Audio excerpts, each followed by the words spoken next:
नमस्कार। राज्यसभा चुनाव में सपा के 7 विधायकों ने पार्टी लाइन से हटकर क्रॉस वोटिंग की थी। अब पार्टी ने इनमें से सिर्फ 3 पर कार्रवाई की है, लेकिन सवाल उठ रहा है कि क्या बाकी 4 को क्यों बख्शा गया है।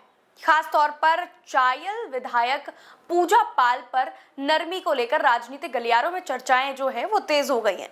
क्या इसके पीछे पिछड़े दलित अल्पसंख्यक यानी पीडीए की जो विचारधारा है वो है, क्या है पूरी खबर देखिए रिपोर्ट।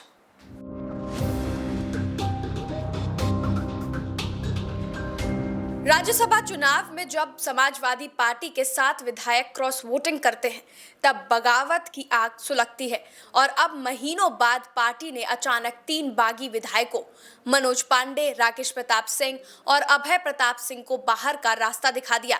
लेकिन सवाल उठ रहा है कि पूजा पाल को क्यों छोड़ा गया। पूजा पाल की भाजपा के साथ बढ़ती नजदीकियां किसी से छिपी नहीं है।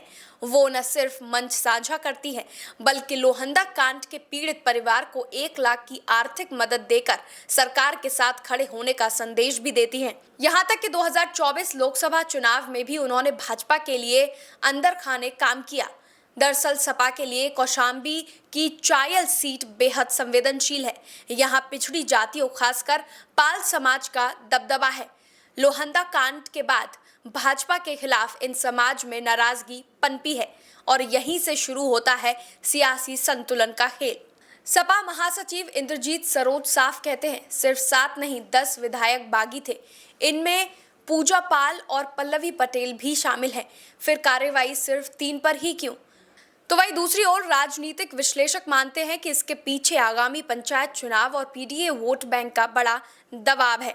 चायल क्षेत्र में 20 से 25 हजार पाल वोटर हैं जो कभी भाजपा के साथ थे, लेकिन अब झुकाव बदलता दिख रहा है। सपा इस समीकरण को किसी भी कीमत पर नहीं तोड़ना चाहती है।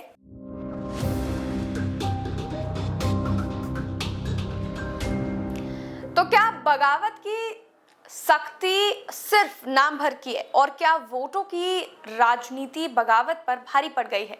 फिलहाल सपा ने बागियों पर संदेश तो दे दिया, लेकिन अपनों को साधने के लिए कुछ बागी अब भी पार्टी के भीतर सुरक्षित है। देखना होगा कि ये सियासी नरमी आने वाले चुनावों में पार्टी को कितना फायदा या नुकसान पहुंचाती है। फिलहाल के लिए इतना ही। बने रहिए आरएस न्यूज के साथ।